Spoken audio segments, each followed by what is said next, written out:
E aí, pessoal, boa noite para vocês. Estou aqui gravando a aula agora do terceiro ano. Tá de noite, tem que fazer isso de madrugada para não ter som externo, né?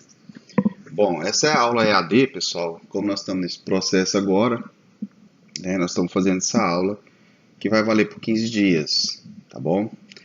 E prestem bastante atenção, tá ok? Vejam tudo direitinho. Qualquer dúvida, eu vou estar aqui. Essa aula é referente às atividades que eu passei para vocês na semana passada, e hoje eu vou estar explicando para vocês e também fazendo a resolução das atividades. Então acompanhem tudo aí, presta bastante atenção, anota qualquer dúvida, eu estou aqui, a gente vai fechar ela, tá? Aqui é a hora de nós fecharmos tudo que a gente fez. Beleza? Bora lá. Bom, pessoal, presta bastante atenção. Eu vou voltar a repetir, né? Fazer uma repetição aqui do que a gente já havia estudado, tá bom? O que eu quero que vocês prestem atenção? Nós estamos falando da Primeira República. A Primeira República é dividida entre República da Espada, que a gente estudou em sala de aula, falamos, né? O Deodoro, são os generais Deodoro da Fonseca e Floriano Peixoto. Tinha todo aquele projeto que a gente já falou também, de centralização política, industrialização e as políticas voltadas para as classes urbanas. Logo, esses políticos eles vão sair, vai entrar os governos civis, né? Vai vir Prudente Moraes. E aí que tem um outro projeto, que é a descentralização política, né? A política econômica agroexportadora, né? E todas as políticas voltadas para a elite rural brasileira. E aí nós vamos ter, então, esse panorama que vai estar aí para a gente poder entender. Tá? Esse panorama que está aqui, tá bom? Esse esqueminha.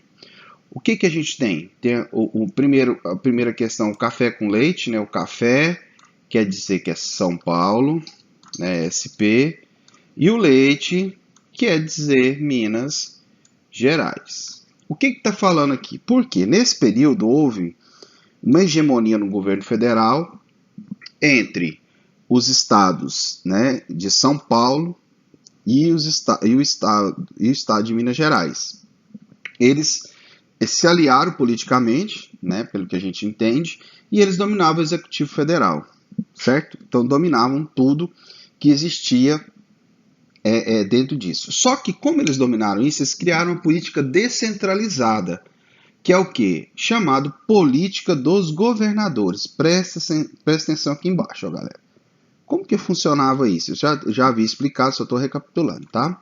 Existe o presidente da República de Minas ou São Paulo, existem os governadores dos estados, né? Então como é que funciona? O governador apoia o candidato ao presidente, o presidente apoia o governador. Então, se eu apoio você, você me apoia, cada um no seu quadrado, como se diz. O presidente manda no governo federal e o governador manda aqui no estado. Não vai haver interferência nenhuma das esferas, né? Então, você fica aí, eu fico aqui e nós somos lindos e vocês, né, fica por aí. Bom, dentro dessa lógica também vai haver a relação entre o governador e os prefeitos das cidades. Como que funciona então? Da mesma lógica. Se o prefeito apoiou o governador então vai apoiar o prefeito. E aí o que os prefeitos fazem? O governador, você manda aí, eu mando aqui, e cada um no seu quadrado. E nós vamos ter nossa política maravilhosa, vamos mandar na nossa localidade, né? Mandar mesmo, pessoal. Vai escolher os cargos, quem vai comandar as esferas de tudo quanto é coisa, né? O poder total vai ficar praticamente.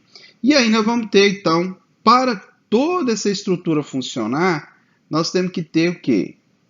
O coronelismo, que vem, né, nessa questão aqui, que são os coronéis.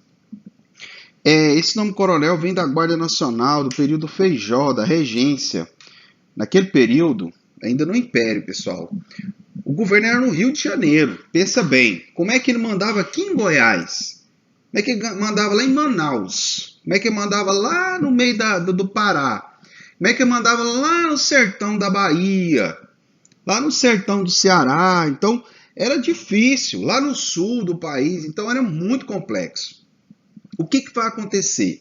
Eles vão criar a Guarda Nacional, que vai ser o quê? Eles vão dar patente de coronel para as elites locais. Então já vai dar mais poder para quem já exercia o poder, entendeu? Então você comprava, certo?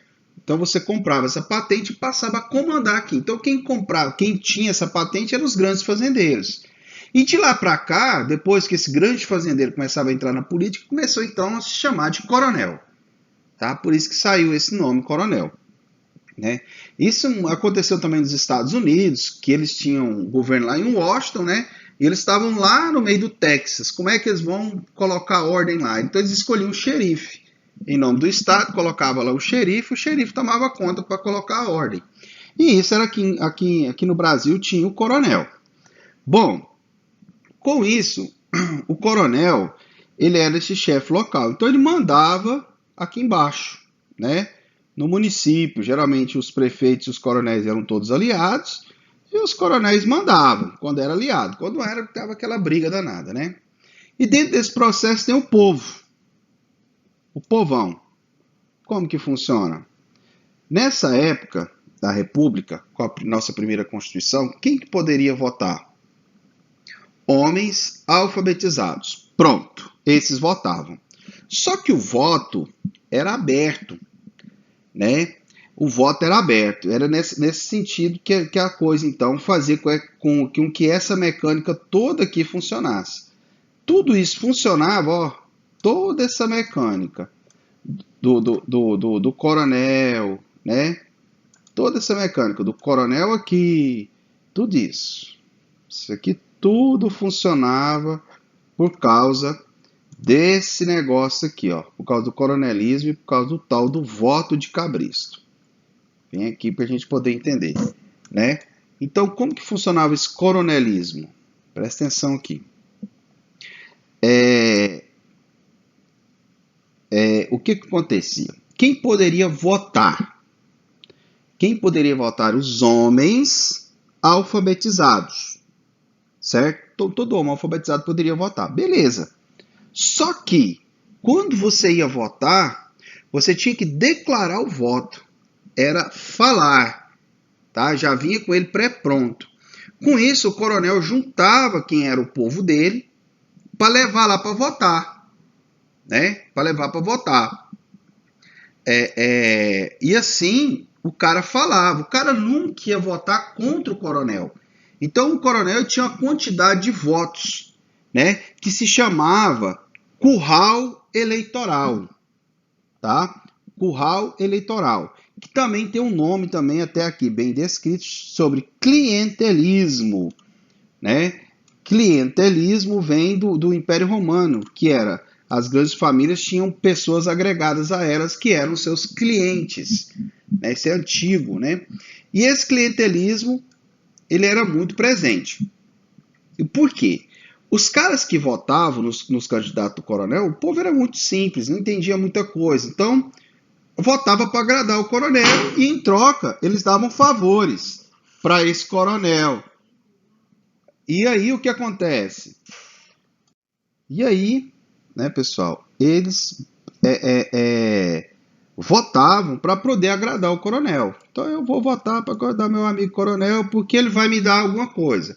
Me dar um emprego para minha filha, né, dar de professor em algum lugar, dar favor de alguma coisa, tirar alguém da cadeia, essas coisinhas que hoje em dia ainda usa. Hoje em dia ainda se fala de clientelismo, porque muita gente procura político para tirar o carro do negócio, então, toda aquela história todinha que a gente bem entende.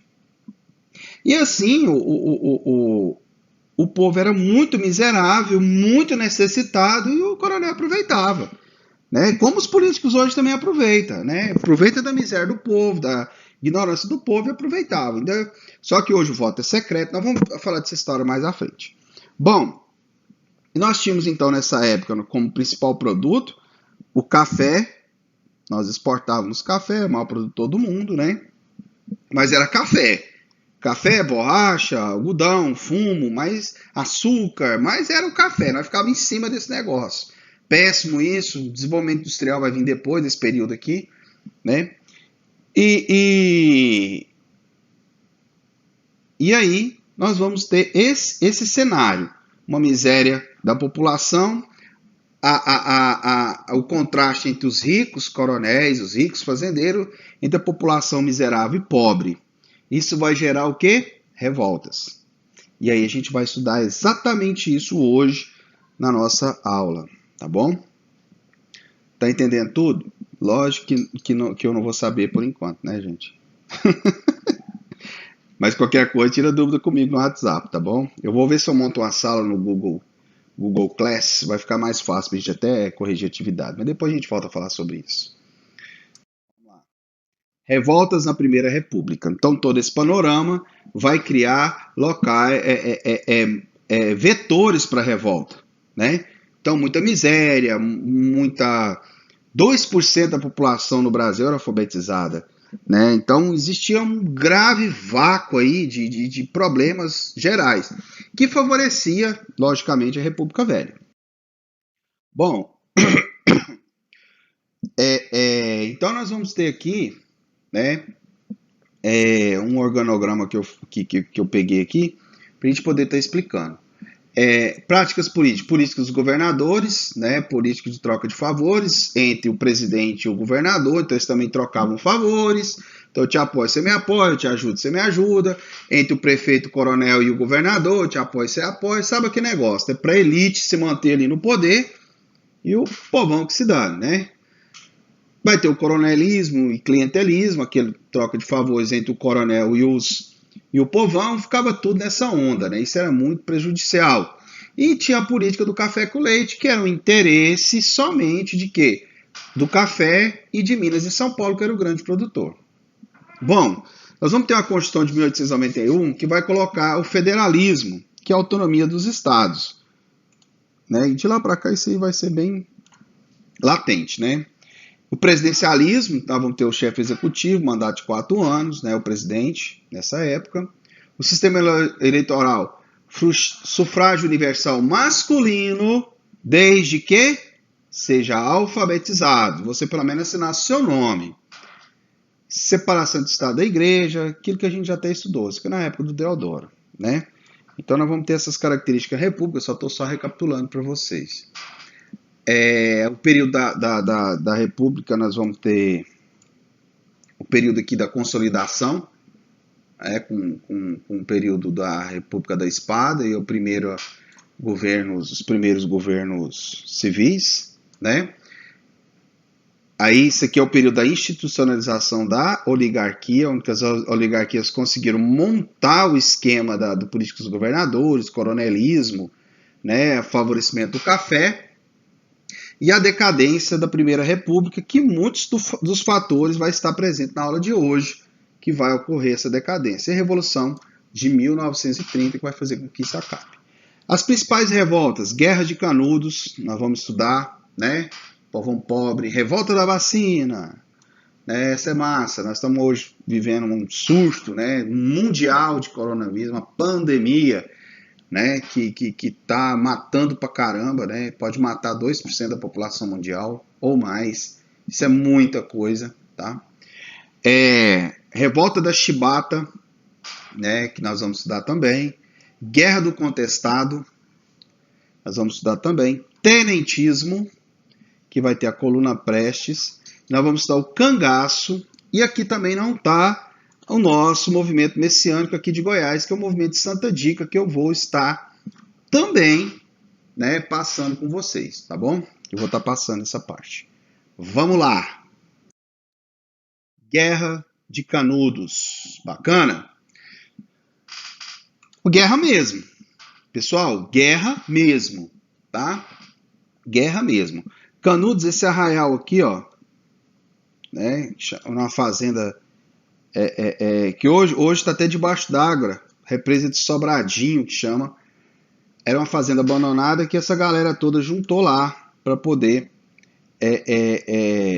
viver, né? Hoje está debaixo d'água essa história. e uma parte muito negra do Brasil, uma parte péssima, né, para que a gente possa lembrar. Aqui está um retrato, né, nesse local aqui, um retrato do Arraial de Canudos, pessoal, aqui, né, e aqui é a igreja, já bombardeada já. Isso aqui são os refugiados, pessoal, isso aqui foi horrível, essas pessoas aqui eram os grandes criminosos que foi necessário mandar o exército brasileiro fazer isso. O exército brasileiro que até agora era um grande herói nacional e agora fez a república, venceu a guerra do Paraguai, mas aí começou as cagadas, né, do exército brasileiro, fazendo esse tipo de coisa aqui, que se pegou mal pra caramba, tá bom? Vamos lá. Bom, vamos lá. Guerra de Canudos, né? Movimento messiânico, a gente vai falar disso aqui mais um pouco. Nós vamos falar disso aqui depois, tá? Sobre esse movimento messiânico, e aí depois a gente volta a explicar melhor, tá bom? Líderes religiosos da Guerra de Canudos, foi Antônio Conselheiro. Esse cara, ele foi bem educado, né, nas letras, ele era religioso e tal, né, foi muito bem educado. E aí ele chegou a se casar, teve um problema conjugal lá, né, e depois ele desaparece e volta como conselheiro. Naquela época tinha muito disso, pessoas beatos, pessoas que se diziam, né,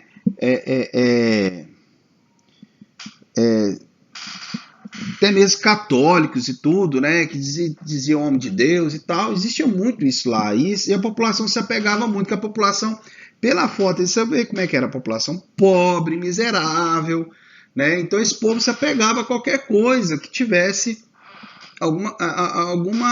te desse um alento, então a religiosidade era muito forte.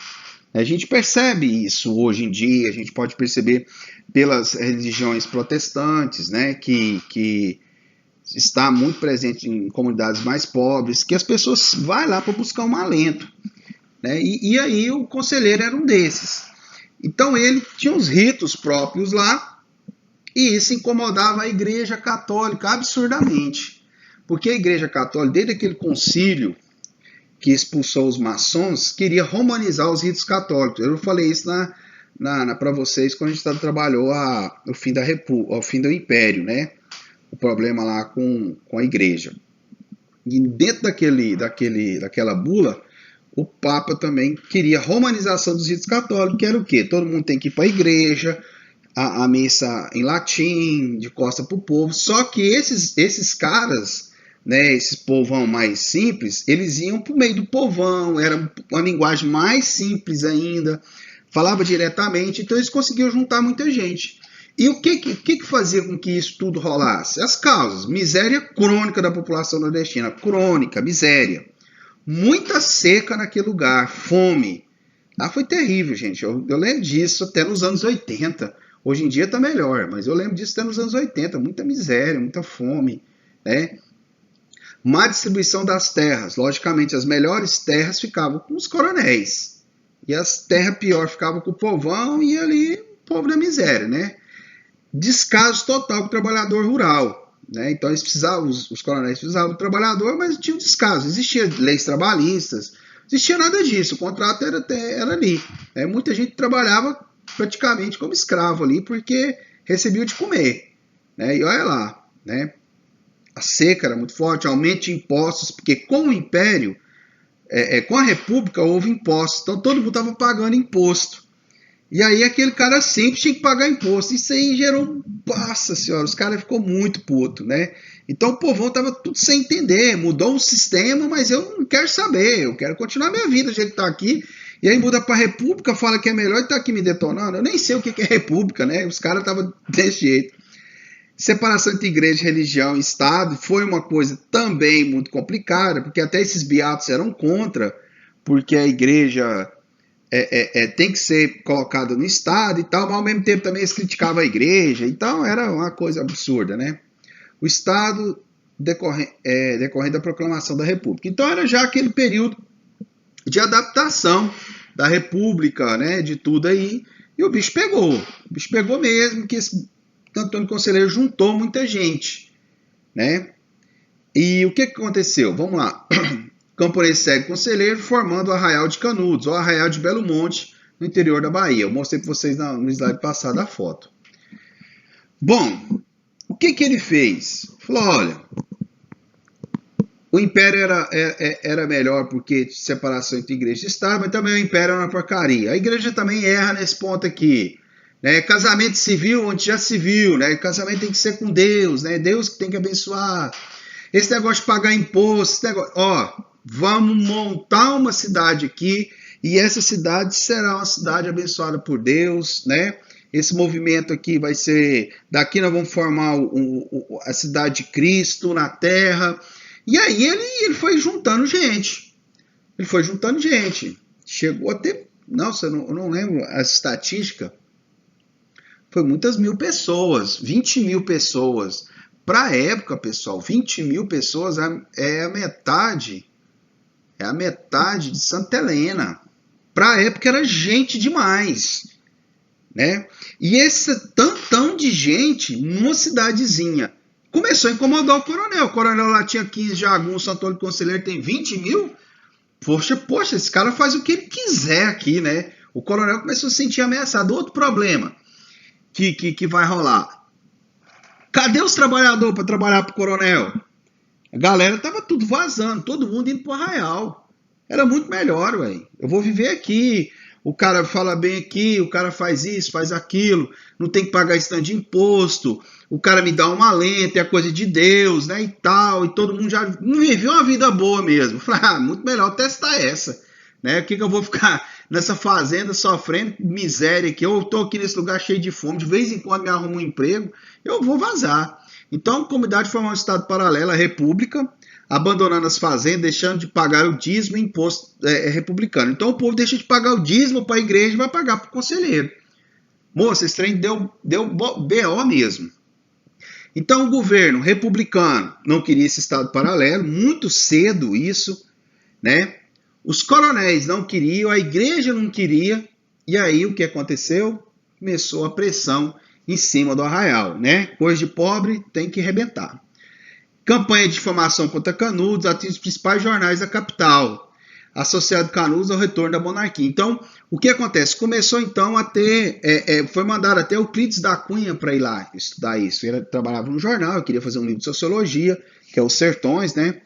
Quem quiser saber essa história melhor, pode ler o livro, é interessantíssimo. Hoje ele é tido como uma literatura porque não tinha um viés científico sociológico, né? Mas ainda é um livro muito interessante. E os jornais começaram a afrontar, né? Olha como que é um bando de fanático no interior da Bahia, vai separar o Brasil, vai fazer isso. Aproveitava, né? Todo esse frisson, você sabe como é que é a imprensa, e a imprensa começou a cair de pau no governo republicano, que tinha que então mostrar força. E aí vai fazer o quê? Vai fazer 4 expedições. Vai mandar uma. Eles vão chegar lá e vai apanhar dos caras de Canudos. E aí os caras de Canudos já pegam a arma do exército. Vai mandar outra. Vai mandar outra. Até mandar um general. Quando ele manda o general bombardeou essa cidade por 6 dias, ficou bombardeando. Com 5 mil soldados. Né? E no final ficou, parece que 2 homens e um menino só na resistência. O resto tudo fugia.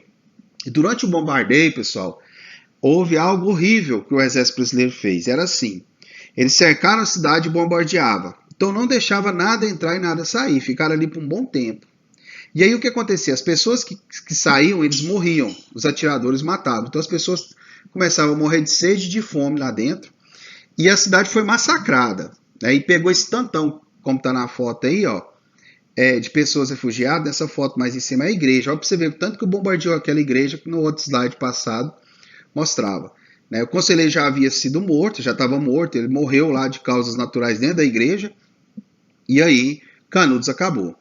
Se vocês quiserem ver uma fonte, né, você vê Euclides da Cunha, tá? Então essa foto aqui, ela é muito, tá?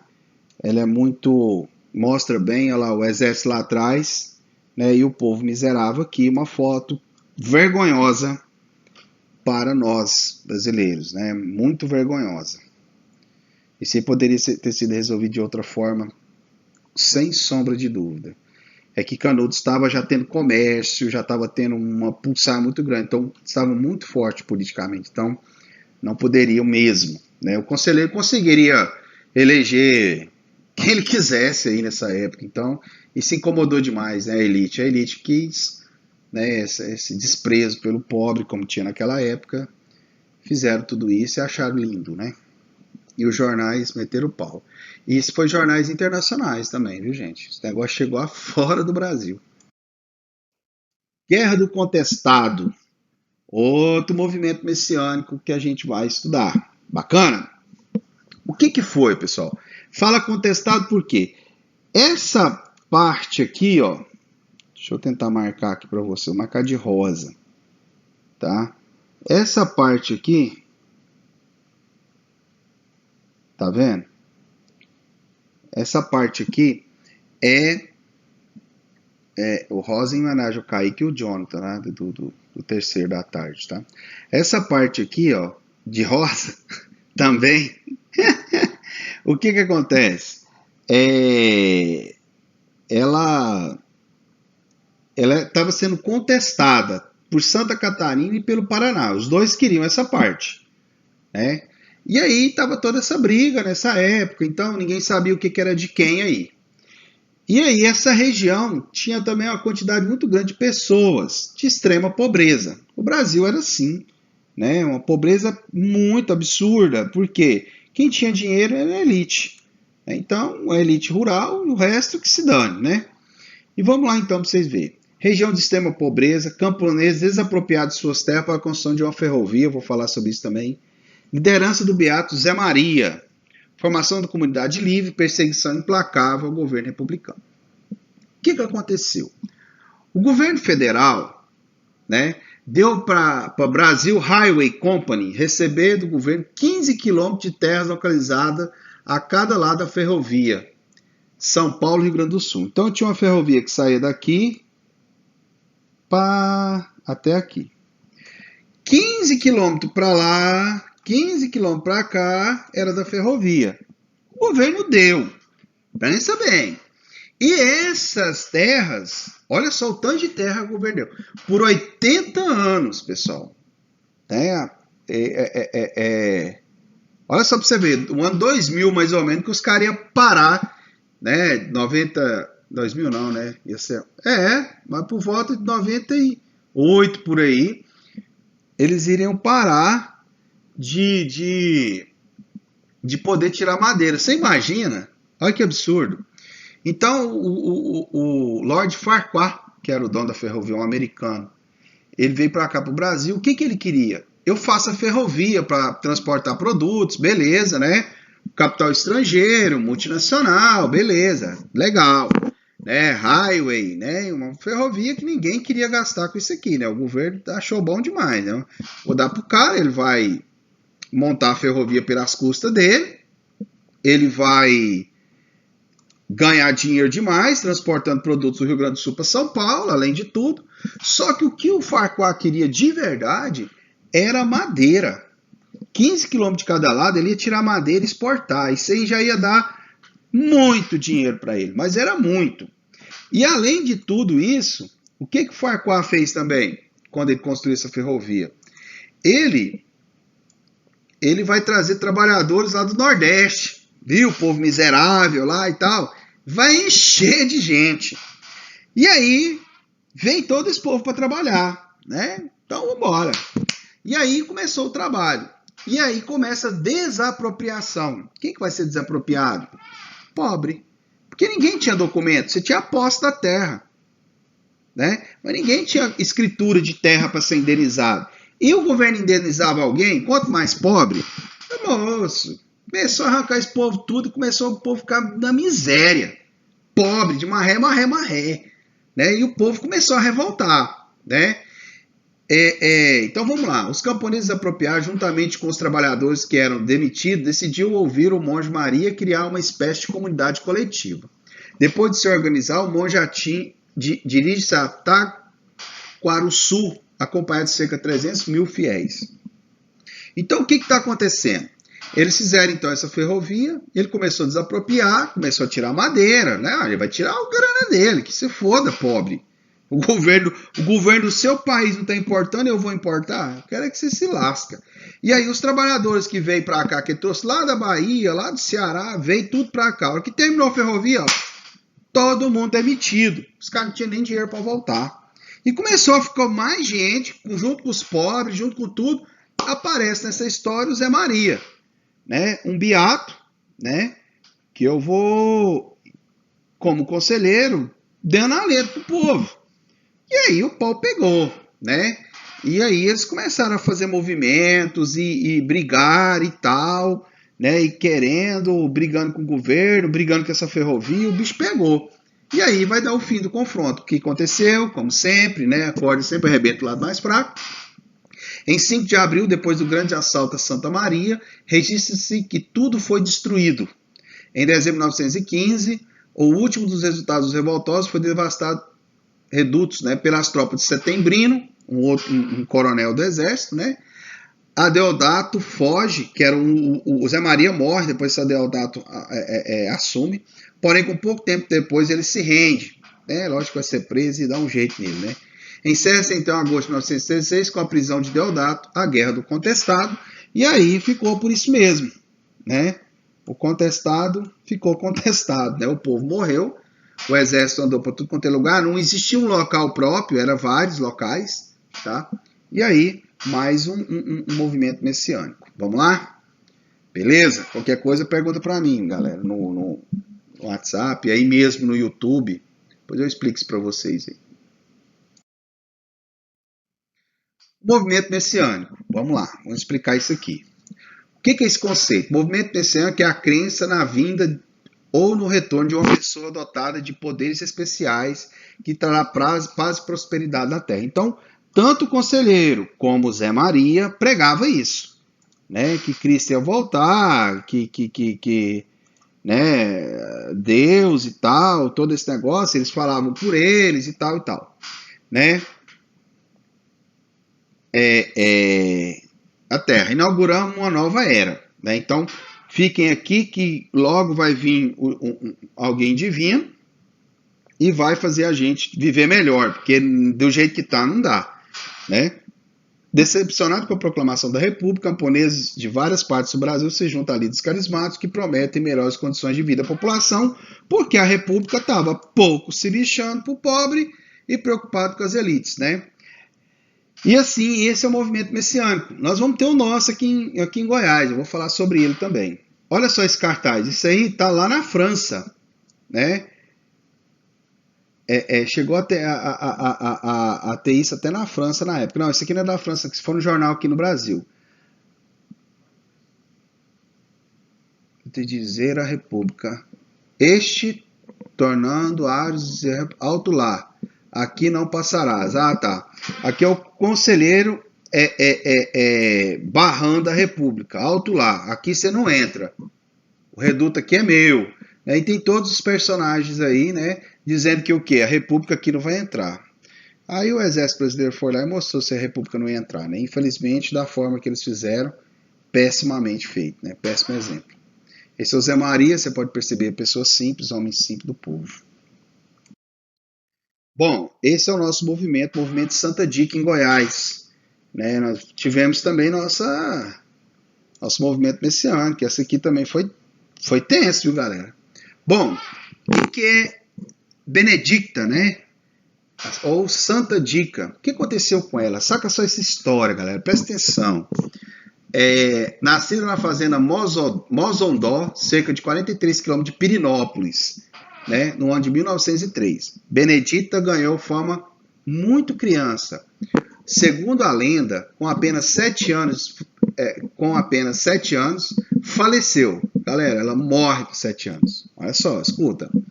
Depois de 3 dias sem ter sido enterrada, porque seu corpo seguia suando frio, ressuscitou, passando o resto da vida a fazer milagres. Isso mesmo. Ela deu um troço lá, né? Parece que morreu, e o povo ficou velando ela. Ela não não mudava. E aí ela, quando é fé, no velório, ela, depois de 3 dias, o povo não lá no velório, ela não fedia, não nada, né? Ela acorda. Ela acorda e o povo, um milagre, um milagre. E aí ela passou a ter essa fama de milagreira. O povo naquela época muito simples, eu imagino ainda no sertão de Goiás. E aí essa moça começa a ser uma líder. Desde criança ela tem toda essa história. Essa história foi transformando Lagolândia ao nome da Currutela. Eu nunca fui lá. Eu pretendo ir para ver essa história melhor, né? Aí, Lagolândia, aí um centro de romarias, né? E para fervorosos roceios, que com o tempo chegaram a tomar um exército de 15 mil protetores. 15 mil naquela época em Goiás, gente, era muito mais que em Canudos. Muita gente. Puta que pariu, muita gente, tá? E aí o que aconteceu? Daquele povoado que os historiadores chamam de Nova Canudos, uma referência à terra de Antônio Conselheiro, no sertão da Bahia. Porque também em Lagolândia, o carisma de Santa Dica criou uma comunidade igualitária, sem diferenças de classes. Então todo mundo era ali, ela faz ali naquela comunidade, ela começa a tomar conta, a foto tá logo aqui embaixo, se vocês quiserem ver a foto aqui, ó. Aqui a foto aqui da cidade, ó. Olha só que cidade maravilhosa que era na época, né? Essa cidadezinha bem pobrezinha aqui, né? Ela começa a tomar conta e ser mais simples, não havia diferença, ela tratava todo mundo igual e tal, um monte de gente nessa comunidade, ela mandava, o coronel não mandava bosta, e 15 mil pessoas já não tinha gente para trabalhar. E aí, né, tal qual como em Canudos, o Estado brasileiro decidiu perseguir a comunidade de Lagolândia. Lógico que os coronéis foram reclamar, né? Além de um exército bem treinado, possuía também um inacreditável patrimônio político, 4 mil eleitores. Então, ela estava preparada. Ela tinha o exército dela bem treinado e 4 mil eleitores. Então, ela usava os caras na política. Agora o negócio mudou, porque ela usava. Ela ajudava o coronel, ela ajudava quem ela queria. Ela tinha poder político, ela usava esse poder dela religioso na forma política. Em 14 de outubro de 1925, a Guarda do Estado de Goiás atacou o povoado. Aí o povo foi lá com a volante, com a nossa guarda que tinha. Não existia polícia militar, era a guarda, né? Conta a lenda que as balas dos inimigos eram aparadas por anjos, deixando em pânico as forças do exército invasor. Conversa, né? Mas mesmo assim, acabaram por prender Dica, né? Os anjos deixaram prender a Dica, que foi reclusa por 6 meses da cidade de Goiás. Levou ela para a capital, a época, né? Goiás era a capital, né? A época capital do estado, onde saiu pela pressão popular e fez o governo ceder, né? O povo foi lá, pressionou, um tanto de gente desse.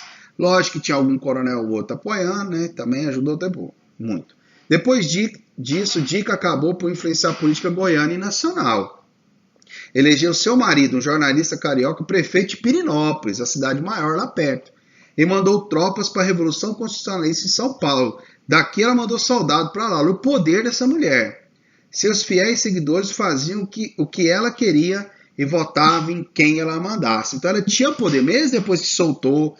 Ela também perseguiu a coluna Prestes, certo? Ela também perseguiu a coluna Prestes. Era bem poderosinha essa moça aqui, tá? E foi nossa Arraial de Canudos. Só que ela teve mais sucesso, né? Que ela permaneceu podendo. Morreu em 1970 e poucos. Ela morre no Rio. Ela volta pro Rio. Mas olha só o poder que essa mulher teve aqui em Goiás. Nossa Santa Dica. Só que ela foi mais esperta, né? Ela usou, né, o seu poder. Ela fazia o povo fazer o que ela queria. E ela usou o seu poder. Bacana? Vamos lá. Esse aqui, muito massa, principalmente no período agora, que o povo nós estamos agora num problema grave sanitário, só que mundial. Naquela época era no Rio de Janeiro, que era no Brasil inteiro, né? Mas quem preocupava era o capital federal, né? Logicamente que manchava. Então a revolta da vacina. Nós temos aqui o Oswaldo Cruz, olha lá, engraçado, né? Oswaldo, né? Cruz aqui, ó, a cruz aí nas costas dele. Batendo um povo aqui, né? Lógico, os jornais vão aproveitar, o esfolador, vão aproveitar para criticar isso na época, né? E ciente. E aqui tem o Oswaldo Cruz aqui embaixo, né? E a morte lá atrás, varíola, olha lá, ó, febre amarela, peste bubônica. Então era a morte que tinha no Rio de Janeiro. Matava muita gente. E aí nós vamos ter esse probleminha aí com o médico Oswaldo Cruz. Para mim, um herói nacional, mas na época eles não entenderam muito bem como é que a história foi, não. Isso tudo por algo que a gente não conhece hoje em dia. Totalmente muito avesso, chamado fake news e o uso político das coisas. Isso não existe hoje, né, gente? Fala sério. Vamos lá.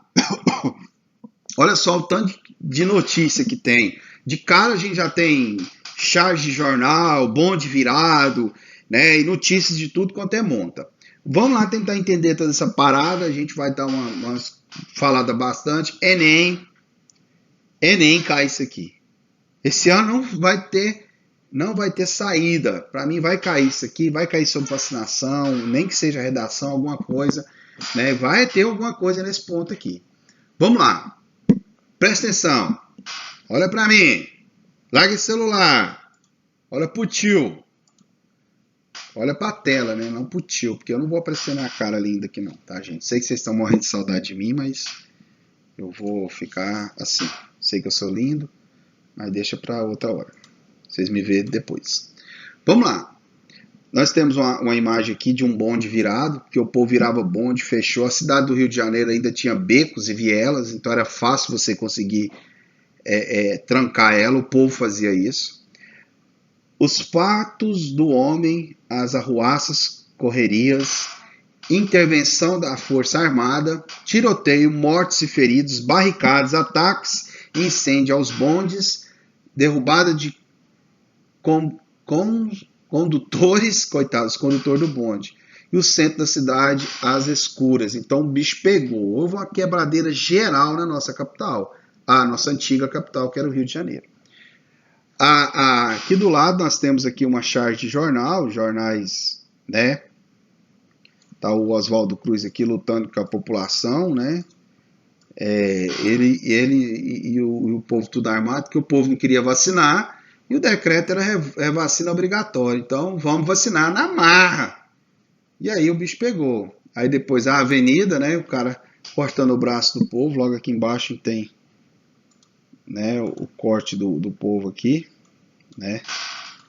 Coitado do povo. Teve que vacinar na marra, né? Mas o povo não entendia, não soube fazer o trabalho nesse ponto. Era algo louvável, mas o povo não sabia. Não é igual hoje, que o povo já sabe. Vacina ou morte? Olha a notícia.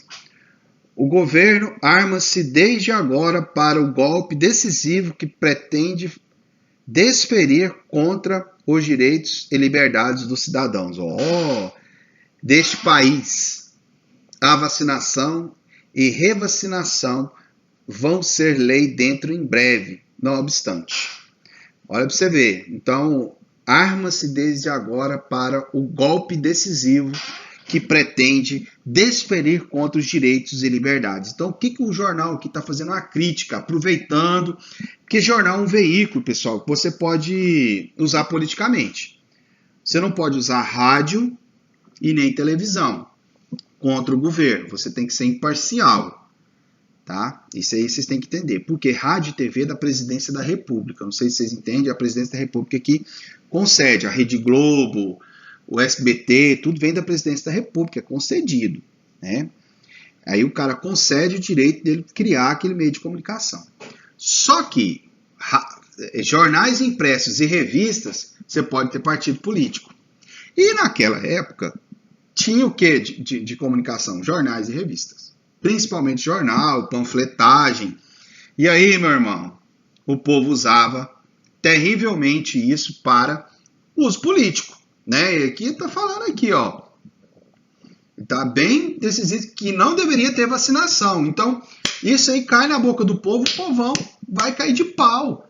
Vai cair de pau contra o governo. Isso pra quê? O governo não tem que mandar eu vacinar, né? O governo não me obriga a vacinar. Eu tenho meus direitos, eu terá, e pá, e o povo começa a ter essa ideia.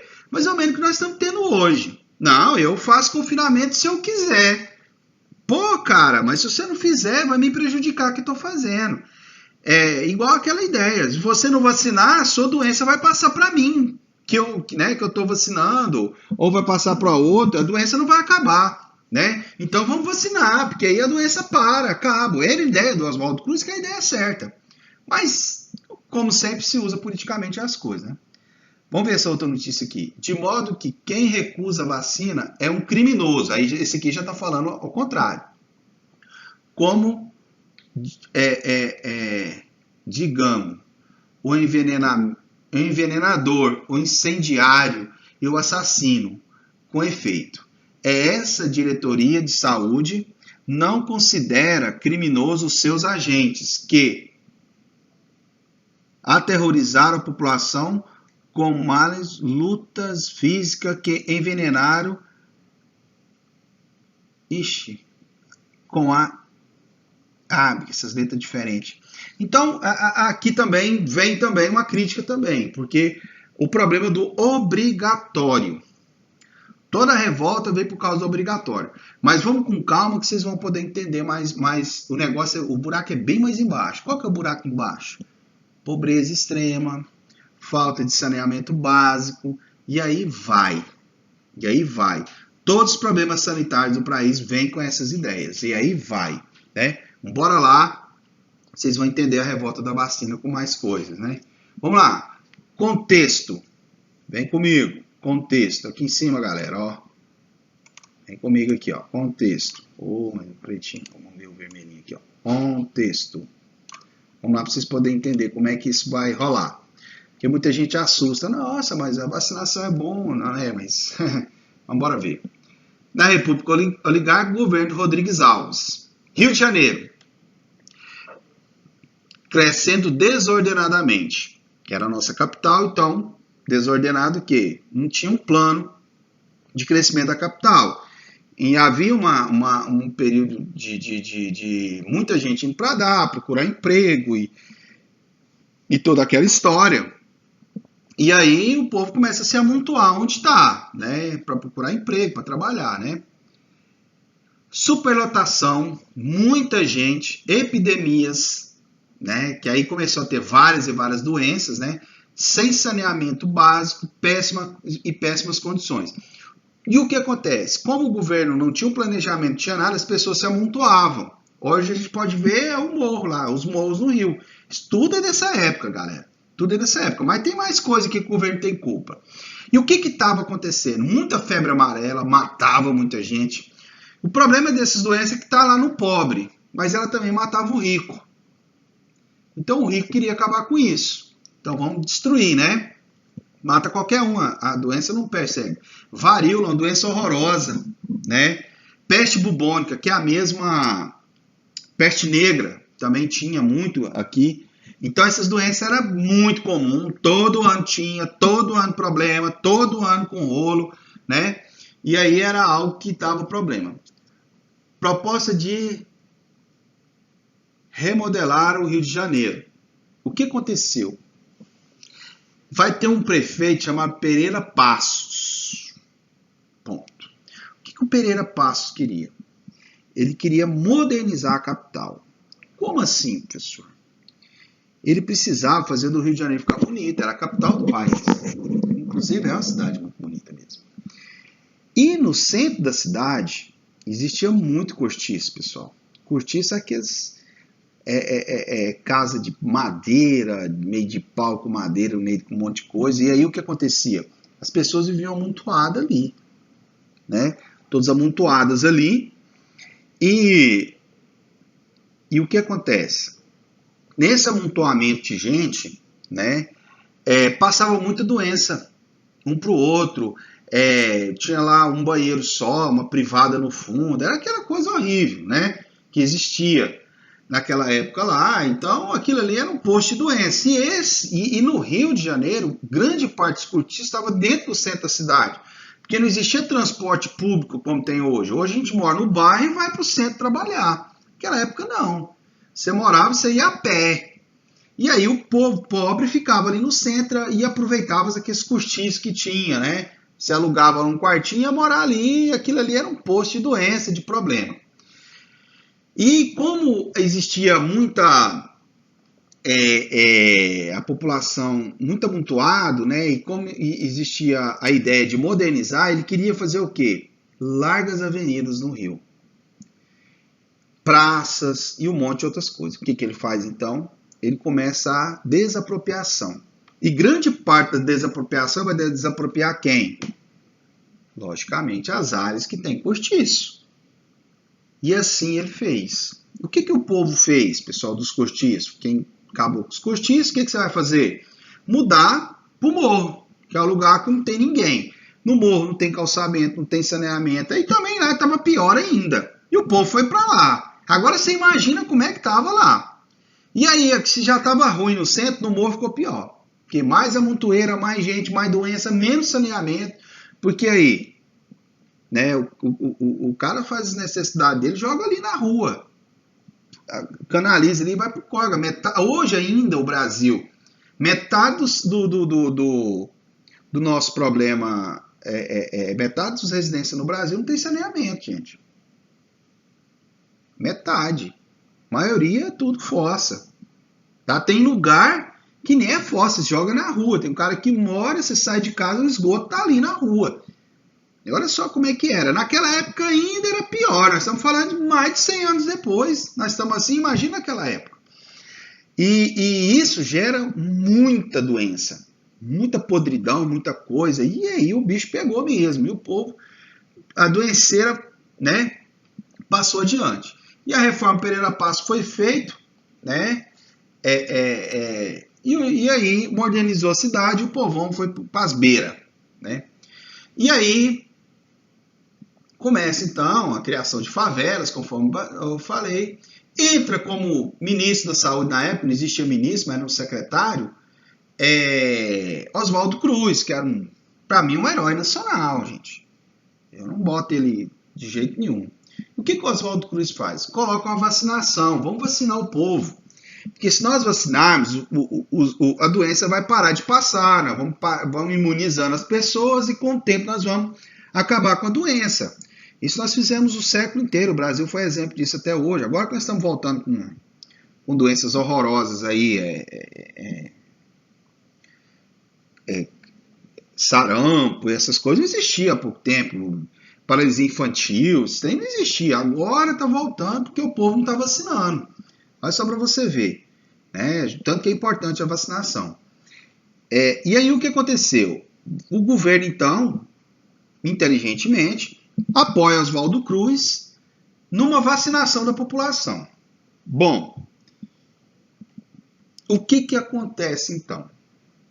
Quando começa a falar que o governo vai vacinar, é uma coisa boa. Só que o governo propõe a vacinação, só que não faz uma campanha publicitária. Ou, eu vou vacinar para você isso, para você aquilo, para você aquilo outro, né? E aí que tá. Pessoas que são opositoras ao governo, que queria dar golpe, né, e tal, o que faz? Aproveita do momento e começa a descer o pau com fake news. O que eles vão falar? Que isso é uma violação da privacidade, as pessoas não tinham noção da importância em vacinar, e resistência popular. Naquela época ninguém sabia de nada. Falava coisas absurdas que o povo acredita. Se hoje acredita, imagina naquela época o povo era muito mais simples. Cada coisa que o povo fala aí, né? Igual o coronavírus não mata, é muito engraçado, meu Deus. Mas vamos lá. Vamos falar de hoje, tô falando do passado. Eu só acho absurdo a gente ter que escutar algumas coisas que eu vejo hoje. Eu fico, deixa pra lá, vambora, vem comigo. O que aconteceu? Os caras saíram e falavam o seguinte, eles vão despir sua esposa para vacinar, vai despir sua filha. O cara não ia aceitar isso nunca. Né? Eles vão fazer um corte no seu braço, eles vão fazer isso, vão fazer aquilo, né? Então eles começaram a soltar mentira, né? Soltar essas coiseiras para o povo ficar desesperado. E como entrou na mente do povo, o bicho pegou. O povo falou, não vai vacinar, mas não vai vacinar mesmo. Mas não vai mesmo. E aí, como a vacinação era obrigatória, o governo fez uma campanha boa de conscientização, o que nada mais nada menos que teve que impor a vacinação à força. Com essa imposição da força, guerra. O povo fechou, aqui vocês não entram, mas entrou, né? E aí houve muitos mortos, né? Nessa revolta, houve muita gente machucada, né? Morreu gente dos dois lados, mas houve a vacinação, pessoal, sem sombra de dúvida. Aí nós vamos estar aqui em mais uma revolta vacina, mais um slide aqui. Reformas urbanas do prefeito Pereira Paz, em peso urbano, no centro da cidade, tirados dos cortiços. Conforme eu falei, vai arrancar esses pobres da cidade e manda para os morros. Médico Oswaldo com responsável pelo saneamento urbano, leis para encerrar doenças, febre amarela, varíola, peste bubônica, cólera. Olha só para você ver, o que mais estava matando há pouco tempo era o cólera, ou cólera. Agora, o que mais está matando é o coronavírus. A cólera é uma doença horrível. Ela transmite por fezes mesmo. É o que mais matava no mundo. Agora é esse coronavírus. Então, a gente chama também esse cólera aqui também, bastante. O povo não recebe esclarecimento e revolta contra a medida autoritária da vacinação obrigatória. Bom, revolta vacina em 1904, projeto de modernização do Rio, presidente Rodrigues Alves, destruição dos cortiços e favelas, ampliação das avenidas, construção de novos prédios inspirados em Paris, eles queriam modernizar a capital. Nada, tudo bem, mas vamos criar moradias para o povo. Não, só derrubou os cortiços e ó, vocês pagam aluguel aqui, foda-se, pobre. Vaza daqui, não quero vocês no centro da cidade. Expulsão de comunidades pobres das regiões centrais, inflação, altos os custos de vida, lógico, o cara vai ter que ir lá no mercado do centro, voltar, ir lá não sei onde para trabalhar, então o cara vai gastar mais, né? O parco recurso que ele tinha. Vacinação obrigatória contra a varíola, que é o Oswaldo Cruz, né, desencadeia o conflito. Durante o conflito, um grupo de partidários do Marechal Floriano Peixoto, denominado Jacobinos Florianistas, tenta tomar o poder. E aí vem os aproveitadores, né, galera? Que tenta fazer isso. Aí nós temos a foto do Oswaldo Cruz, para mim um herói nacional, que acabou sendo um protagonista nessa história, mas que... mais por falta de uma experiência, né, do que propriamente dito, né. Então, mesmo hoje em dia, para você ver, com tanta informação que a gente tem, ainda tem pessoas que acham que a gente tem que sair para a rua. Tá morrendo gente lá, para tudo quanto é lugar, morrendo. Ah, só mata velho. Não, mata muita gente esse coronavírus. Então, Oswaldo Cruz era um herói nessa história, né. E aí acabou estando no meio dessa bagunça aí. Mas vamos lá, nós estamos passando por isso hoje. É muito engraçado, ele está fazendo esse vídeo ainda, né? É um paralelo, não sei quantos 100 anos à frente aí, pessoal, cento e tantos anos, galera, 116 anos, e nós passamos por um problema. Eu não culpo o povo daquela época, porque eles não entendiam. Agora, o povo de hoje, pelo amor de Deus, vamos embora. Vamos tocar o terror aqui. Revolta da Chibata. Essa foi maluca. Vamos lá, para vocês poderem entender. Marinha, né? A revolta vai ser pelos marinheiros. Pessoal, nós tínhamos uma marinha de guerra até mais ou menos. Muitos navios de guerra no Rio para proteger a capital e tal. Esses vasos de guerra, bombardeio. O trem era feio, pesado. Canhão aí do 12. Modernos, né? Para a época. E aí, o que aconteceu? Os marinheiros tratados de forma rude e submetidos a castigos físicos.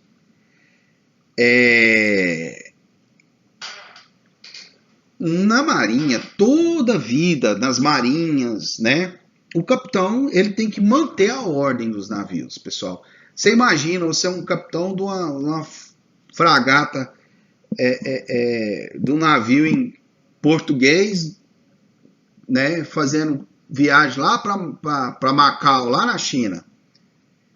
Então, dentro do navio, o capitão, se ele não mandar, faz motim, ele morre. Então tem que ter ordem. Então ele falava, todo mundo tinha que obedecer. Então a marinha tinha, dentro dos navios, tinha uma ordem muito grande. Então os castigos para eles eram muito grandes. A gente vê muito nos filmes antigos, a prancha, colocar o carro a ferro, igual a gente fala, tô ferrado. Tô ferrado é quando coloca o cara a ferro, preso no mastro, o cara fica sem comida, né, tem tronco. Então qualquer um que fizesse alguma coisa errada dentro do navio fazia isso. Aí tem as chibatadas. O que acontece? Com o passar do tempo, não tem mais necessidade disso. século XIX, modernização do mundo e tal. O povo foi abandonando esse tipo de coisa, já não necessitava mais. Profissionalizou o capitalismo, né? O cara é um profissional e tal, tinha toda a legislação. Mas o Brasil, né, demora muito para fazer tudo. O que acontecia? Ainda usava chibata.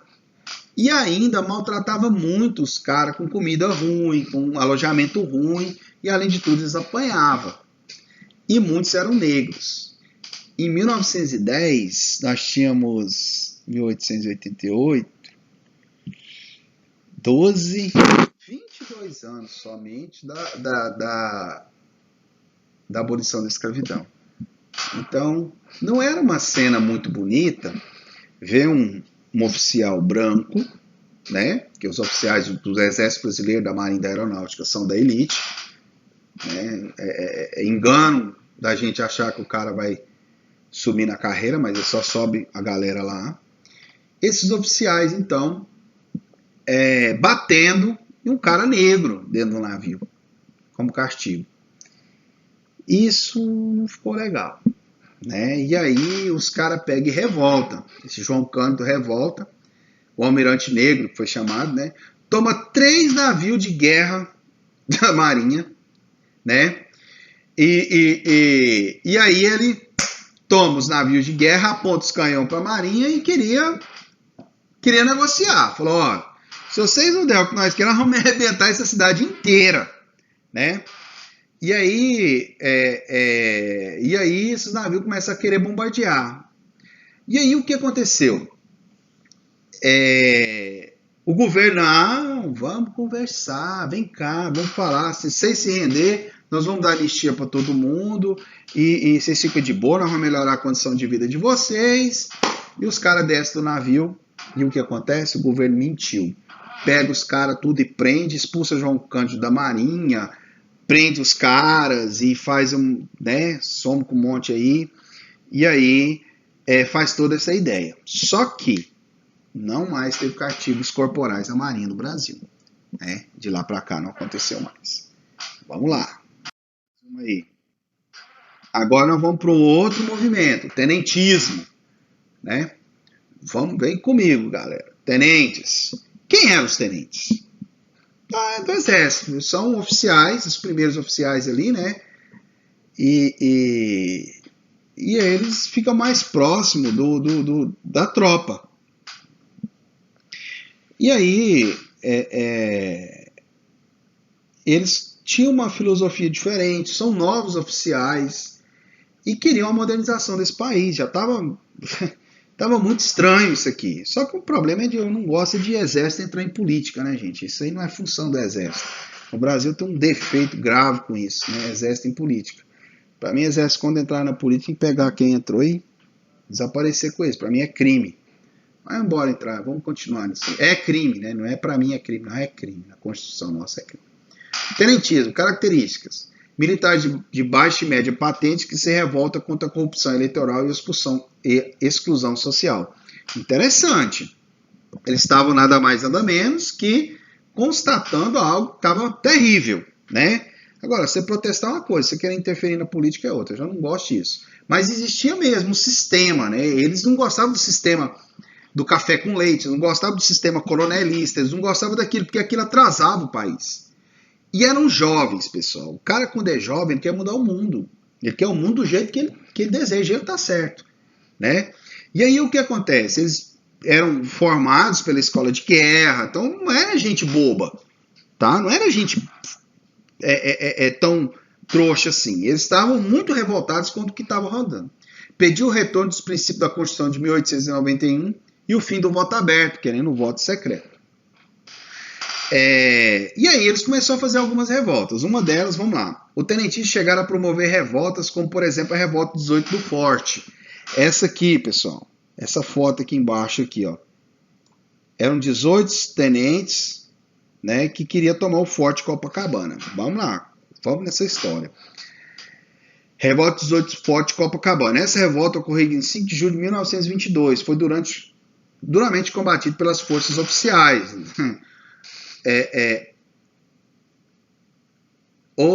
Outro exemplo de revolta tenentista foram a Revolta Paulista de 1924, a Coluna de Manaus de 1800, e a Coluna de Manaus de 1924. A Coluna Prestes, liderada por Luiz Carlos Prestes, encerrou poucas vezes as forças oficiais.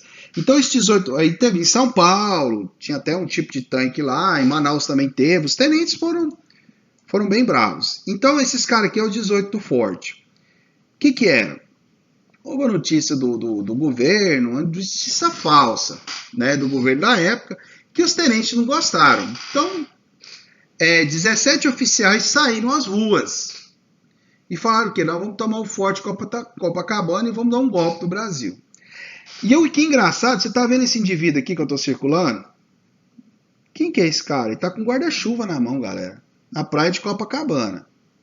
Esse moço aqui tava passeando. E o que ele fez? Chegou para os tenentes, o que vocês estão fazendo? Nós vamos tomar o Forte Copacabana. Ah, beleza, eu também vou. Olha só. E foi junto. Moço, o que aconteceu? Sobrou dois. Meteram o pipoco nos caras. É lógico que o exército vai fazer isso. É evidente que o exército vai fazer isso. O exército meteu o pau nos caras. Matou mesmo. Detonou. Né? Morreu tudo. Ficou dois, sobrou. Foi preso e tudo. Né? E essa foi a revolta do Forte Copacabana. Eu acho engraçado o cara aqui. Ah, vou também. Esse boy doido aqui, ó. Morreu. Né? Fazer o quê? Sem arma, vou dar uma guarda-chuvada na cabeça do cara. Vamos lá, Coluna Press, pessoal. Não, pessoal, mas assim, eu tô fazendo sátira do cara, mas você tem que prestar atenção, porque quem que é ele? Ele é um cidadão brasileiro que quando os tenentes pegaram e falaram sobre isso, o que o cara pensa? Cara, eu também concordo com esses caras estão fazendo alguma coisa boa para esse país. Eu vou ajudar nesse movimento, achei interessantíssimo. Né? Nada mais com a classe média tentando, né, também resolver o problema. Né? Então, a gente satiriza um pouco, mas há um apelo aí nessa ideia. Vamos aqui na Coluna Prestes, pessoal. Coluna Prestes. Originária de milhares de militares que compõem o tenentismo. Era liderado por Luiz Carlos Prestes. Segura essa conversa aqui, ó. Segura esse nome aí, pessoal, que a gente vai falar dele mais um pouquinho. Era liderado por Luiz Carlos Prestes. A coluna percorreu o interior do país, denunciando a corrupção do governo federal e divulgando princípios liberais defendidos pelo tenentismo. Pessoal, esses caras, né, eles saíram aqui do sul, tá vendo? Ponto 1. Foram aqui por Goiás. Pessoal, a maior parte do tempo aqui estava em Goiás, pessoal. Andaram aqui, a Santa Dica combateu eles, andaram pelo Nordeste, tentando convencer o povo do governo federal. E eles só tomaram porrada, pessoal, só porrada. Vocês não lembram, mas meus avós ainda falavam dos revoltosos. Se você for perguntar seu bisavô, alguém assim, pode até ouvir falar dos revoltosos, né? E esses, então, eles saíram dessa região aqui e veio parar aqui na Bolívia, aqui, ó. E aqui o Luiz Carlos Prestes entra em contato com o socialismo. E ele vira socialista e depois vem fundar o PCB, Partido Comunista Brasileiro, né, e tal, e aí vai, né, que a gente vai ter ele ainda na história, vamos falar dele ainda mais à frente. Bacana? Vamos lá, mais um aí. Não passei para vocês na atividade, mas eu vou explicar aqui. Cangaço. Famoso em filmes, não sei se vocês já viram, né? Um filme que eu recomendo vocês assistirem. O Auto da Compadecida é muito, muito, muito bom mesmo. A gente vê um pouco do cangaço, ele retrata muito bem. Graças a Deus, Ariano Suassuna é brasileiro, né? Um brilhante escritor, para mim, um dos maiores do mundo, porque que a genialidade dele não pode ser negada, né? Então ele fez aquele filme, os caras adaptou o livro dele, O Auto da Compadecida, para um filme, e sem hipocrisia, pessoal, sem mesmo. Um dos melhores filmes que eu já vi na minha vida. Todo dia que eu assisto, eu quase morro de rir. porque é um filme fantástico, simples assim. Mas vamos lá. O que é isso? Na revolta de Canudos, o povo fez o quê? Ficou quieto. Né? Montou um arraial, vou ficar aqui. Aqui foi diferente. O povo pobre se revolta contra a elite. E aí nós vamos ter o banditismo social, ou cangaço. Né? No Nordeste, 1890 a 1940. E aí o bicho pegou. Por quê? Aqui não sobrava ninguém. Era assim também, pessoal. Muitos desses cangaceiros também trabalhavam para esses coronel, tá? Quem pagava mais? Então eles fizeram terror. Roubavam, estupro, pessoal. Isso aqui era estupro, era mato. Gente pobre, gente rica, o que eles podiam invadir de cidade, de pessoas, eles faziam. Então eram criminosos bem pesados mesmo, que estavam ali fazendo, né, tentando a vida, né, mas partiu para a criminalidade. Bandidos armados que percorriam o interior nordestino sobrevivendo de delitos. Né? Ó, simples assim, delitos, só delitos. Que delitos, hein? Matava gente demais, né? Eu lembro na revista de história, eu vi um cara, tem até a reportagem, que o Lampião pegou ele, capou ele, arrancou, né? E pegou o escroto dele e colocou num feijão de uma mulher, falou que era de um bode. Olha só pra você ver que absurdo, né? E o cara na entrevista colocando um dos dias mais felizes da vida dele. Tem louco pra tudo, né? Mas pensa bem, né? Eles faziam de tudo, pessoal, tudo que você pode pensar. Os principais bandas de Lampião e Curisco, né? Causas: miséria crônica da população nordestina, lógico, povo pobre, miserável, sem esperança, seca, má distribuição de terra, descaso do Estado e dos coronéis para com os mais pobres e a violência contra eles. O que eles fazem? Guerra. O cara se arma e vai contra o Estado. O que acontece no Rio de Janeiro? Nos morros. O que acontece nas periferias? A criminalidade. Porque o povo acha que criminalidade é caráter. Mas o que acontece? Os meios sociais vão criar o criminoso. A gente tem três: Lombroso, Ferri e Garofalo. São três, né? O Lombroso fala que é genético, né? O cara já nasce criminoso. Pode ser, tem até psicopata genético, o cara já nasce, né? Mas vamos lá, ele já é predisposto. Tinha também o Garofalo, que era psicológico, eu acho, eu não lembro direito, depois eu tenho que ver. Que o criminoso é um problema psicológico, uma patologia, sim, existe, né? As pessoas passam por traumas e acabam virando criminoso. E o Ferri fala que é social. Né? Esses são criminologistas, os primeiros criminologistas é século XIX. Então são fatores sociais que levam o indivíduo a ser criminoso. Então nós temos esses três fatores, mas o que mais contribuiu aqui mesmo é esse problema, né, de pobreza. Então você não tem nada, você vai recorrer a isso. Né? Igual a gente vê no Rio. Você mora no morro, você não tem dinheiro para comprar um tênis, você não tem dinheiro para comprar um PlayStation, você não tem dinheiro para comprar uma roupa, você frequenta uma escola de pobre, tá lá, você vê na televisão, tem carrão, você vê na televisão o Neymar, né, esbanjando no iate, você vê na televisão não sei o que, você vê na novela o povo rico comendo todo dia, vida boa. O que você faz? Cara, essa vida não dá, eu preciso daquilo. E aí tá lá o traficante fala: não, se você ficar seu fogueteiro meu, eu vou te dar 50 por dia aqui. Ué, o cara vai na hora, o moleque vai na hora, né? Então, se você não tem perspectiva, cara, você vai, né? E aí vai embora. O que não pode, muita gente, né? A gente tem que agradecer a família da gente, pessoal. Nessa hora aqui que a gente tem que falar, porque é a família que segura, né? Educa, te dá os meios, faz você ir para a escola, aí vai te fazer alguma coisa. Mas muita gente, como é muito pobre, naquela época não tinha escola. O pai era pobre, tinha uns 50 filhos. Né? Ninguém te dava um alento. O cara, cada um seguia seu rumo. Muitos sumiam dali. Então só vai dar merda. né? Hoje em dia não, o Estado já te dá uma escola, te dá uma saúde, né? Precário, mas dá, né? E você tem aí um curso técnico, você tem uma faculdade, então você tem um meio de vida, acaba que muita escolha, né? Mas aí quando você está vivendo em um local onde você não tem esperança, você não vê nada para frente, cara, vai ser criminoso, principalmente nessa época, né?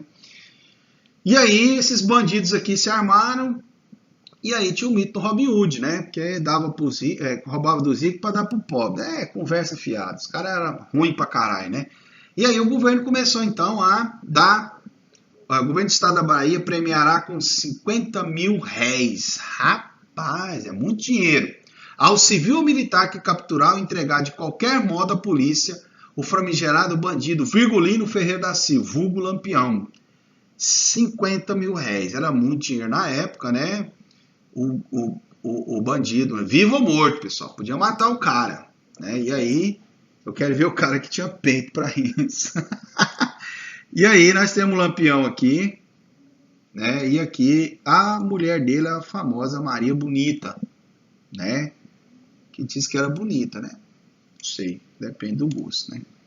E assim, então, os cangaceiros faziam esse banditismo social, matavam muita gente, era bom na porrada. Os cangaceiros foram perseguidos pela polícia volante, chamava volante. O que é essa polícia volante? Eles não paravam, tá? Ela foi criada para destruir os cangaceiros, igual o BOP foi criado para combater traficante. Então era volante.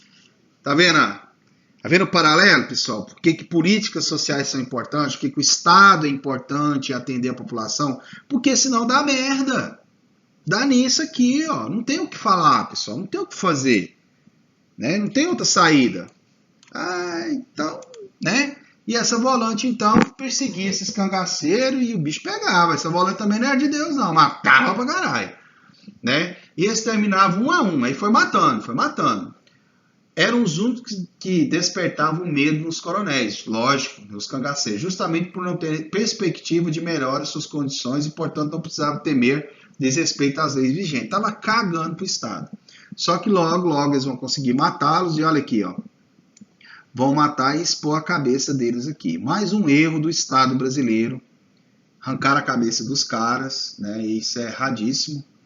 E tirar uma foto, pessoal. Isso aqui também é outro algo criminoso, isso aqui, ó. O Estado ele não tem que fazer isso. Não é bonito isso, tá? É algo errado. Isso aqui só aumenta a força mistificada deles. Tanto que a gente fala de Lampião até hoje, fala disso até hoje. Né, e muitos têm como herói, né, porque lutou contra os coronéis, contra o banditismo. Eu não tenho como heróis, eles são bandidos. Tá? Eu não passo pano. Eu só acho que as circunstâncias de criar aquelas condições fizeram deles bandidos. Tá? E eles foram bandidos, estupradores, assassinos, criminosos. Tá? Mas não é assim que se resolve, cortando cabeça, tirando foto, mostrando para os outros, né? Isso resolveria de que forma? Pega esses 50 mil réis, vamos lá montar uma escola, vamos melhorar a condição do cara, vamos fazer isso, é o que o governo está fazendo. Então é algo totalmente errado. Então, por aí a gente vai vendo como é que as coisas vão ficando. Vamos lá. Ó, chegamos às atividades, pessoal, com 1h18 de vídeo. Sei que vocês já estão cansados, mas vamos então tá corrigindo. Se vocês quiserem deixar para uma outra hora corrigir, volta o vídeo aí, assiste de novo, volta lá e tal. Vocês é que sabem. Mas eu vou estar corrigindo aqui para a gente poder fazer essa história dar certo. Bom, primeiro, a Guerra de Canudos é emblemática no debate sobre a formação da nação no período republicano. Pessoal, eu não corrigi isso ainda. Eu devia ter feito a correção antes. Eu vou até me assustar. A República recém-proclamada enfrentou um Brasil desconhecido, o sertão e os sertanejos. A guerra tragicamente significou um aprendizado para os brasileiros, demonstrando que a Guerra de Canudos, pessoal, vamos lá, movimento messiânico. O que ele vai demonstrar? Significou um aprendizado para os brasileiros. O que nós aprendemos com a Guerra de Canudos? Né? Guerra tragicamente, né, significou um aprendizado para os brasileiros, demonstrando que a fragmentação e as grandes distâncias das regiões litorâneas impediam a organização e o crescimento das comunidades sertanejas? Não, acho que essa não. Vamos lá. a unidade cultural do país é fruto de um longo processo de gestação, iniciando uma ocupação do litoral em um fabrico do açúcar. Oxe, o que é isso? Nada a ver. A presença da Igreja Católica no sertão representava um elo entre a comunidade e as autoridades republicanas? Não. Era, né? Não tinha elo não. Tinha elo não. Separa a igreja do Estado. O negócio é que os padres, eles tinham um poderzinho bem forte, igual aconteceu em Juazeiro, com o padre Cícero, que era um coronel, que também fez uma revolta lá também. Nós não tratamos dela aqui. Vamos deixando isso para depois. Frágil base política que se assentava o governo republicano foi incapaz de reconhecer a questão social, cultural suscitada por Canudos. Ah, sim, essa aqui tá blue. Tá blue. Vamos embora ver aqui. Vamos colocar um azulzinho aqui. A resistência política dos monarquistas organizada no Arraial de Canudos era uma ameaça à ordem republicana. Não, nada a ver. Pessoal, letra D, tá, galera? Letra D. O Brasil, a frágil base política em que se assentava o governo republicano foi incapaz de reconhecer a questão social, cultural suscitada, né, por Canudos. Pessoal, é isso aí. Né? A resposta é essa aí. Bacana? Interessante. Vamos lá? A gente falou sobre isso. Nós falamos isso o tempo todo, né? 2. Analisa as informações apresentadas no quadro abaixo. Guerra de Canudos. Ocorreu em navios da Marinha. Não. Né? Conflito relacionado à ocupação de terras da fronteira. Não. Conflito entre as forças do exército e os habitantes. Isso. Então, o C é o 1. Vamos lá. Revolta da vacina. Reação contra a política sanitária de Oswaldo Cruz. Isso. O 2 é o D. Revolta da Chibata. Ocorreu em navios da Marinha. Isso. É o 3. Revolta do Contestado é o 4. Vamos lá. Então, o 1 é o C. O 2 é o D. O 3 é o A e o 4. Isso, pessoal. Olha aqui, ó. Fácil. Letra B. Bacana. Marca aí, né? Então, vamos recapitular aqui para a gente poder achar. Eu não respondi ainda, pessoal. Estou respondendo com vocês. A Guerra de Canudos foi o quê? Um conflito entre as forças do Exército Brasileiro e o Arraial de Belo Monte, conforme a gente viu. No interior da Bahia, teve como líder Antônio Conselheiro. Isso. Bacana. Questãozinha boa de prova, hein? 2. Revolta da vacina. Reação contra a política sanitária de Oswaldo Cruz, sim. Imposta de maneira autoritária à população da capital federal, sim. Beleza. 3. Revolta da Chibata. Ocorreu os navios da Marinha contra os maus tratos e as condições de trabalho e salários que estavam submetidos aos marinheiros, sim. Revolta do Contestado. Conflito relacionado à ocupação das terras da fronteira entre Paraná e Santa Catarina, cujo líder era o monge José Maria. Isso aí, meu povo. Tá certo. Corrigi mais uma. Vamos comigo. Leia e responda. Não é por acaso que as autoridades brasileiras receberam um aplauso unânime das autoridades internacionais das grandes potências pela emergência implacável e eficaz da sua política saneadora. Que lindinho. O mesmo se dá com a regressão dos movimentos populares de Canudos e do Contestado. Repressão, né? Que no contexto rural significava praticamente o mesmo que a revolta da vacina no contexto urbano. Nicolau Savchenko, a revolta da vacina. Internacionalmente se pegou bem para o Brasil, para os governantes. Olha só que interessante. Mas hoje em dia não pegaria. De acordo com o texto, a revolta da vacina, movimento de Canudos e do Contestado foram vistos internacionalmente como provocado pelo êxito maciço da população, saída do campo, rumo à cidade logo... Retrógrado? Não, pois dificultava a humanização do país. Decorrendo da polícia? Não. Indício de que a escravidão e o império chegavam ao fim para dar lugar ao trabalho livre e à república. Conservadores, porque ameaçavam o avanço do capital. Não. Então, vamos lá de novo, vamos pensar, galera. Vem comigo. Não é por acaso que as autoridades brasileiras receberam aplausos unânimes. Vamos lá, vamos ler o texto. Das autoridades internacionais, das grandes potências, pela energia implacável e eficaz e sua política saneadora, né? Então foram implacável e eficaz a política saneadora, como foi a vacina. Lógico, a vacinação foi massa, mas de uma forma errada. O mesmo se dá com a repressão ao movimento popular de Canudos contestado. Então, significava praticamente o mesmo que a revolta da vacina, contexto urbano. Então, nós temos o quê? Aplausos unânimes. Então, o que ele está querendo? De acordo com o texto, que diz que lá internacionalmente nós tivemos aplausos unânimes, a revolta da vacina contestada era o quê? Indício de que a escravidão e o império, né, chegava ao fim para dar lugar ao trabalho livre e à república. E isso, a modernidade, né? Vamos ver as outras aqui, ó. Provocados pelo êxodo maciço da população, sair do campo uma cidade logo após a abolição. Não, não é isso que o texto está falando. Está falando que nós estávamos modernos, né? Nós éramos modernos. Então é a letra D, beleza? Vamos lá. Em dezembro de 1904, ocorreu uma rebelião na cidade do Rio de Janeiro contra as medidas sanitaristas propostas pelo médico Oswaldo Cruz. Essa rebelião ficou conhecida como?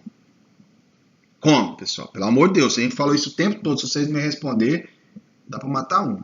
Que é o quê? Revolta da vacina, beleza? 7. Leia e responda. Além das funções rituais, além das funções rituais, a religião historicamente tem desempenhado o papel de catalisador do protesto social.